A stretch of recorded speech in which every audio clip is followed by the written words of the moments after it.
Hello hi friends, ನೀವು ಇಲ್ಲಿವರೆಗೆ ನೋಡಿರ್ತಕ್ಕಂಥ ಎಲ್ಲ ವಿಡಿಯೋಗಳಲ್ಲಿ ಇದು ತುಂಬಾ ಡಿಫ್ರೆಂಟ್ ಆಗಿರ್ತಕ್ಕಂಥ ವಿಡಿಯೋ.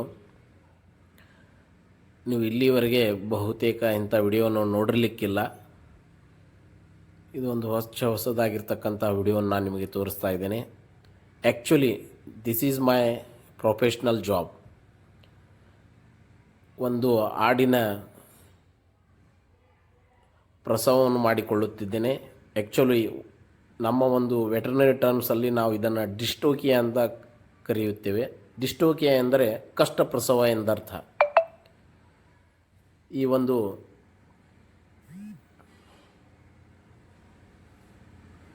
ಡಿಸ್ಟೋಕಿಯಾ ಮಾಡಿಕೊಳ್ಳುತ್ತಿರುವುದನ್ನು ನೋಡಿ ನಿಮಗೆ ಅಲ್ಲಿ ಸ್ಪಷ್ಟವಾಗಿ ಕಾಣುತ್ತೆ. ಗರ್ಭಕೋಶದಲ್ಲಿ, ಆ ಆಡಿನ ಗರ್ಭಕೋಶದಲ್ಲಿ ಆಡಿನ ಮರಿಗಳು ಅಡ್ಡಾಗಿ ಇರುತ್ತೆ. ಯಾಕಂದರೆ ಅದಕ್ಕಾಗಿ ಅವು ಹೊರಗಡೆ ಬರಲಿಕ್ಕೆ, ನ್ಯಾಚುರಲಾಗಿ ಹೊರಗಡೆ ಬರಲಿಕ್ಕೆ ಅದಕ್ಕೆ ಸಮಸ್ಯೆ ಆಗಿರೋದ್ರಿಂದ ಅದನ್ನು ಸರಿಯಾದ ರೀತಿಯಲ್ಲಿ ಮಾಡಿಕೊಂಡು ಅದನ್ನು ಡೆಲಿವರಿ ಮಾಡಬೇಕಾಗುತ್ತೆ. ಇಂಥ ಒಂದು ಪ್ರಸವಕ್ಕೆ ನಾವು ನಮ್ಮ ಒಂದು ವೆಟರ್ನರಿ ಟರ್ಮ್ಸಲ್ಲಿ ಡಿಸ್ಟೋಕಿಯಾ ಎಂದು ಕರೆಯುತ್ತೇವೆ. ಆ್ಯಕ್ಚುಲಿ ಆಸ್ಪತ್ರೆಗೆ ಆ ರೈತ ತರಬೇಕಾಗಿತ್ತು, ಆದರೆ ಅನಿವಾರ್ಯವಾಗಿ ನನ್ನನ್ನೇ ಅವರು ತಮ್ಮ ಮನೆಗೆ ಕರೆದುಕೊಂಡು ಬಂದಿದ್ದರು. ಅದಕ್ಕಾಗಿ ನಾನು ಅಲ್ಲಿಗೆ ಹೋಗಿ ಈ ಕಷ್ಟ ಪ್ರಸವದ ಕೆಲಸವನ್ನು ಮಾಡಿದ್ದೇನೆ.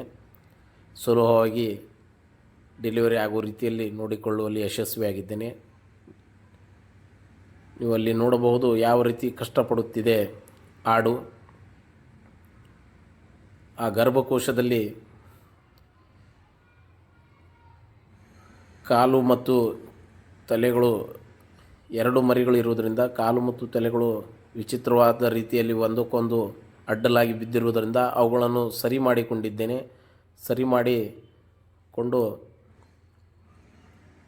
ಆ ಡಿಸ್ಟೇಕನ್ನು ಸರಿಯಾದ ರೀತಿಯಲ್ಲಿ ಮಾಡಬೇಕಾಗುತ್ತೆ. ನೋಡಿ, ಮೊದಲನೇ ಮರಿಯನ್ನು ತೆಗೆದಿದ್ದೇನೆ. ಸಾಮಾನ್ಯವಾಗಿ ಎಷ್ಟು ವೇಟ್ ಇರಬೇಕು, ಸೈಜ್ ಇರಬೇಕು, ಅದಕ್ಕಿಂತ ಹೆಚ್ಚಿನ ಒಂದು ತೂಕ ಮತ್ತು ಭಾರವಾಗಿದೆ ಈ ಒಂದು ಮೊದಲನೇ ಮರಿ. ಇದು ಗಂಡು ಆಗಿದೆ. Congratulations, just joking. ಇದು ಮೇಲ್ ಆಗಿದೆ. ಇವಾಗ ಅಲ್ಲಿ ನೋಡ್ಬೋದು ರೈತ ಮಹಿಳೆ ಅಲ್ಲಿ ಅದರ ಮೇಲೆ ಇರ್ತಕ್ಕಂಥ ಮಾಸನ್ನು, ಅಂದರೆ ಅದರ ಮೇಲೆ ಇರ್ತಕ್ಕಂಥ ಪ್ಲಾಸೆಂಟ್, ಆರೋಪಿ ಅಂತ ನಾವು ಹೇಳ್ತೇವೆ ಇದನ್ನು ನಮ್ಮ ಒಂದು ವೆಟರ್ನರಿ ಟರ್ಮ್ಸಲ್ಲಿ. ನಾನು ನಿಮಗೆ ಹೇಳ್ತೇನೆ ಅದು ಆರೋಪಿ ಅಂದರೆ ಯಾವುದೇ ರೀತಿ ಇರುತ್ತೆ ಅಂತ ಡೀಟೇಲ್ಸಲ್ಲಿ ಹೇಳ್ತೇನೆ ನಿಮಗೆ. ಇನ್ನೊಂದು ಮರಿ ಇದೆ ಅಂತ ನಾನು ನೋಡುತ್ತಿದ್ದೇನೆ. ಆ ಮರಿಯು ಕೂಡ ಅಡ್ಡಲಾಗಿ ಬಿದ್ದಿದೆ. ಅದನ್ನು ಕೂಡ ಸರಿ ಮಾಡಿಕೊಂಡು ಅದನ್ನು ಕೂಡ ಸಲೀಸಾಗಿ ಪ್ರಸವವನ್ನು ಮಾಡಿಕೊಳ್ಳಬೇಕು. ಆ ಮುಖವನ್ನು ಸರಿಯಾದ ರೀತಿಯಲ್ಲಿ ಮಾಡಿಕೊಂಡು ಮಾಡಬೇಕು. ಹೆಚ್ಚಿನ ಒಂದು ಎಲ್ಲ ಪ್ರಾಣಿಗಳಲ್ಲಿ ಹೆಚ್ಚಿನ ಒಂದು ಸುಮಾರು 90% ಕ್ವೈಟ್ ನ್ಯಾಚುರಲ್ ಆಗಿ ಡೆಲಿವರಿ ಆಗುತ್ತೆ. ಆದರೆ ಎಲ್ಲೋ ಒಂದು ಸಂದರ್ಭಗಳಲ್ಲಿ 100ಕ್ಕೆ 10ರಷ್ಟು ಮಾತ್ರ ಆಡುಗಳು ಇರಲಿ, ಕುರಿಗಳಾಗಿರಲಿ, ಎಮ್ಮೆಗಳಾಗಿರಲಿ, ಎಮ್ಮೆ ನಮ್ಮ ದೇಶದ ಹೆಮ್ಮೆ, ಎಮ್ಮೆಗಳಾಗಿರಲಿ, ಮತ್ತು ಗೋಮಾತೆಯಾಗಿರಲಿ, ಆಕಳುಗಳು, ಅವುಗಳಲ್ಲಿ ಕೆಲವೊಂದು ಸಂದರ್ಭದಲ್ಲಿ ಮಾತ್ರ ಈ ರೀತಿ ಡಿಸ್ಟೋಕಿಯಾ ಅನ್ನುವಂಥ ಸಮಸ್ಯೆಗಳು, ಕಷ್ಟ ಪ್ರಸವದ ಸಮಸ್ಯೆಗಳು ಬರುತ್ತೆ. ಅಂಥ ಒಂದು ಸಮಸ್ಯೆಯಲ್ಲಿ ಮಾತ್ರ ನಾವು ಇದನ್ನು ಮಾಡ್ತೇವೆ. ಇವಾಗ ನಿಮಗೆ ಆರೋಪಿ ಅಲ್ಲಿ ನೋಡ್ತಾ ಇದ್ದೀರಾ, ಒಂದು ಮಾಂಸದ ರೀತಿಯಲ್ಲಿ ಏನು ಡಿಸ್ಚಾರ್ಜ್ ಬರ್ತಾ ಇದೆ, ಅದನ್ನು ನಾನು ತೆಗಿತಾ ಇದ್ದೇನೆ. ಇದಕ್ಕೆ ನಮ್ಮ ಟರ್ಮ್ಸಲ್ಲಿ ಆರೋಪಿ ಮೀನ್ಸ್ ರಿಟೆನ್ಷನ್ ಆಫ್ ಪ್ಲಾಸೆಂಟಾ ಅಂದರೆ ಇದಕ್ಕೆ ನಾವು ನಮ್ಮ ಒಂದು ಆಡು ಭಾಷೆ, ಹಳ್ಳಿ ಭಾಷೆಯಲ್ಲಿ ಮಾಸ್ ಅನ್ನುತ್ತೆ. ಮಾಸ ಐತಿ, ಮಾಸ್ ತೆಗಿಯಪ್ಪ ಅಂತ ಹೇಳ್ತೀವಲ್ಲ, ಆ ರೀತಿ. ಅಚ್ಚ ಕನ್ನಡದಲ್ಲಿ ಹೇಳಬೇಕಾದ್ರೆ ಇದಕ್ಕೆ ಜರಾಯು ಅನ್ನುತ್ತಾರೆ.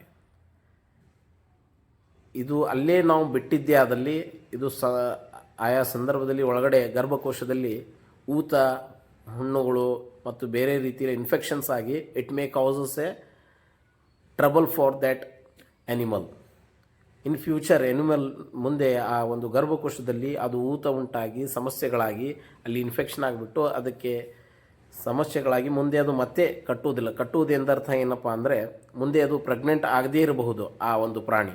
ಅದಕ್ಕೆ ಆ ರೀತಿ ಆಗಬಾರ್ದು, ಅದನ್ನು ತೆಗಿಬೇಕು ಅಂಥೇಳಿ ನಾವು ಅದನ್ನು ಕಷ್ಟಪಟ್ಟು ತೆಗಿತಾ ಇದ್ದೇನೆ. ನೀವು ಅಲ್ಲಿ ನೋಡಬಹುದು. ನಾನು ಸಾಮಾನ್ಯವಾಗಿ ಕೈ ಹಾಕಿ ತೆಗೆಯೋದಿಲ್ಲ ಹೆಚ್ಚಿಗೆ, ಯಾಕಂದರೆ ಅದರ ಒಂದು ಗರ್ಭಕೋಶದಲ್ಲಿ ಹೆಚ್ಚಿನ ಒಂದು ಡೀಪಾಗಿ ನಮ್ಮ ಒಂದು ಕೈಯಲ್ಲಿ ಹೋಗುವುದಿಲ್ಲ. ಅದಕ್ಕೆ ಸಮಸ್ಯೆ ಕೂಡ ಉಂಟಾಗುತ್ತೆ, ಅದಕ್ಕೆ ನೋವು ಹೆಚ್ಚಾಗುತ್ತೆ ಆಡಿಗೆ. ಅದಕ್ಕಾಗಿ ನಾನು ಒಂದು ಕಟ್ಟಿಗೆಯನ್ನು ತೆಗೆದುಕೊಂಡು ಆ ಕಟ್ಟಿಗೆಯಲ್ಲಿ ಅದನ್ನು ಆ ಕಟ್ಟಿಗೆಯ ಮೇಲೆ ಅದನ್ನು ಸುತ್ತು ಹಾಕಿಬಿಟ್ಟು ಅದನ್ನು ಸರಿಯಾದ ರೀತಿಯಲ್ಲಿ ಈಸಿಯಾಗಿ ಅದನ್ನು ಪ್ಲಾಸೆಂಟಾನು ತೆಗೆಯುತ್ತೇನೆ. ಈ ಪ್ಲಾಸೆಂಟಾ ಏನಿದೆ ಅಲ್ಲೇ ಬಿಟ್ಟು ಬಿಡುವುದರಿಂದ ಸಮಸ್ಯೆಗಳಾಗುತ್ತೆ. ಸಾಮಾನ್ಯವಾಗಿ ಕ್ವೈಟ್ ನ್ಯಾಚುರಲ್ಲಾಗಿ ಏನು ಡಿಲಿವರಿ ಆಗುತ್ತೆ, ಆ ಕ್ವೈಟ್ ನ್ಯಾಚುರಲ್ಲಾಗಿ ಆಗುವಂಥ ಡಿಲಿವರಿಯಲ್ಲಿ ಅದು ತನ್ನಿಂತಾನೇ ಬಿದ್ದು ಬಿಡುತ್ತೆ ಜರಾಯು. ಒಂದು ವೇಳೆ ಆ ಜರಾಯು ಬೀಳದೇ ಇರತಕ್ಕಂಥ ಸಂದರ್ಭದಲ್ಲಿ 12 ಗಂಟೆ ಅಥವಾ 24 ಗಂಟೆವರೆಗೆ ಅದರ ಒಂದು ಸಮಯ ಇರುತ್ತೆ. ಆ ಒಂದು ಸಮಯದಲ್ಲಿಯೂ ಕೂಡ ಅದು ಬೀಳದೇ ಇರತಕ್ಕಂಥ ಸಂದರ್ಭದಲ್ಲಿ ಏನು ಮಾಡ್ತಾರೆ ರೈತರು ಅಂದರೆ, ಆ ಒಂದು ಜರಾಯು ಬೀಳುವುದಕ್ಕಾಗಿ ರೈತರು ಸಾಮಾನ್ಯವಾಗಿ ಚಪ್ಪಲಿ ಅಥವಾ ಬೇರೆ ಇನ್ನೇನಾದರೂ ಅಲ್ಲಿ ನೇತಾಡುವಂತಹ ಒಂದು ಪ್ಲಾಸೆಂಟ್ ಇರುತ್ತೆ, ಅದಕ್ಕೆ ಕಟ್ಟಿಬಿಡುತ್ತಾರೆ. ಅದರಿಂದ ಅದು ಬೀಳುತ್ತೆ ಎನ್ನುವಂತಹ ಒಂದು ಉದ್ದೇಶದಿಂದ ರೈತರು ಆ ರೀತಿ ಮಾಡುತ್ತಾರೆ. But actually farmers should not do like this. ರೈತರಿಗೆ ನಾನು ಹೇಳುವುದೇನಪ್ಪ ಅಂದರೆ, ಈ ರೀತಿ ಚಪ್ಪಲಿ ಕಟ್ಟುವುದಾಗಲಿ ಇನ್ನೊಂದು ಮತ್ತೊಂದನ್ನು ಆ ರೀತಿ ನೇತಾಡುವಂಥ ಪ್ಲಾಸೆಂಟಾಗೆ ಕಟ್ಟುವುದಾಗಲಿ ಮಾಡಬಾರ್ದು. ಯಾಕೆಪ್ಪ ಅಂದರೆ, ಕೆಲವೊಂದು ಸಂದರ್ಭದಲ್ಲಿ ಏನಾಗುತ್ತೆ ಅಂದರೆ, ಆ ಗರ್ಭಕೋಶ ವೀಕ್ ಆಗಿರೋದ್ರಿಂದ ಆ ಪ್ಲಾಸೆಂಟಾ ಜೊತೆಗೆ ಆ ನೇತು ಹಾಕಿರ್ತಕ್ಕಂಥ ಯಾವುದೋ ಒಂದು ವಸ್ತುವಿನ ಒತ್ತಡಕ್ಕೆ, ಆ ಯಾವುದೋ ಒಂದು ಸಂದರ್ಭದಲ್ಲಿ ಒತ್ತಡಕ್ಕೆ ಆ ಗರ್ಭಕೋಶವೇ ಹೊರಗಡೆ ಬರುವಂಥ ಸಂದರ್ಭಗಳನ್ನು ನಾವು ಕಣ್ಣಾರೆ ಕಂಡಿದ್ದೇವೆ. ಅದಕ್ಕೆ in our terms we call it as A prolapse.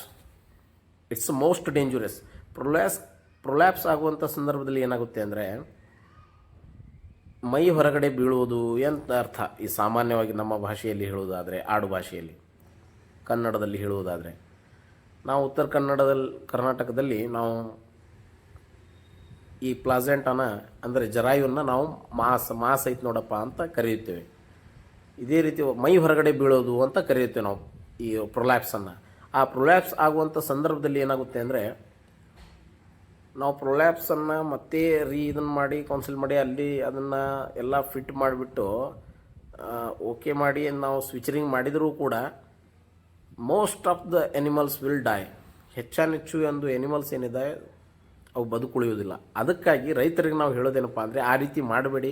12ರಿಂದ 24 ಗಂಟೆ ನೋಡಿ, ಅದು ನ್ಯಾಚುರಲ್ ಆಗಿ ಬಿದ್ದೇ ಬೀಳುತ್ತೆ. ಬಟ್ ಏನಾದರೂ ಅಂತ ಒಂದು ಸಂದರ್ಭದಲ್ಲಿ ಬೀಳದೇ ಇದ್ದರೆ, ನೀವು ನಿಮ್ಮ ಹತ್ತಿರದಲ್ಲಿರ್ತಕ್ಕಂತಹ ಪಶು ಚಿಕಿತ್ಸಾಲಯ ಅಥವಾ ಪ್ರಾಥಮಿಕ ಪಶು ಆರೋಗ್ಯ ಕೇಂದ್ರ ಏನಿದೆ ಅಲ್ಲಿ ಹೋಗಿ ನೀವು ಭೇಟಿ ಕೊಟ್ಟು ಅವರು ಬಂದು ನಿಮಗೆ ಒಂದು ಉತ್ತಮವಾದ ರೀತಿಯಲ್ಲಿ ಹೆಲ್ಪ್ ಮಾಡ್ತಾರೆ. ಬಟ್ ಎನಿಹೌ ಫ್ರೆಂಡ್ಸ್, ಸಬ್ಸ್ಕ್ರೈಬ್ ಮಾಡಿ, ಶೇರ್ ಮಾಡಿ, ಲೈಕ್ಸ್ ಮಾಡಿ, ಕಮೆಂಟ್ ಮಾಡಿ, ಎಲ್ಲರಲ್ಲಿ ಹಂಚಿಕೊಳ್ಳಿ. ಇನ್ನೂ ಇದೇ ರೀತಿ ನಿಮಗೆ ಉತ್ತಮವಾಗಿರ್ತಕ್ಕಂಥ ವಿಡಿಯೋಗಳು ಮುಂದಿನ ದಿನಮಾನಗಳಲ್ಲಿ ಕಾಣಲಿಕ್ಕೆ ಸಿಗುತ್ತೆ.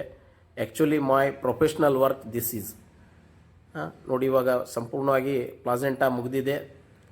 ಇವಾಗ ನಾನು ಅದಕ್ಕೆ ಬಿಸಿ ನೀರಿನಿಂದ ಮೈ ತೊಳೆಯಿರಿ ಮತ್ತು ಸ್ವಚ್ಛವಾಗಿಡಿ ಅನ್ನುವಂಥ ಒಂದು ಸಲಹೆಯನ್ನು ಅವರಿಗೆ ನೀಡುತ್ತೇನೆ.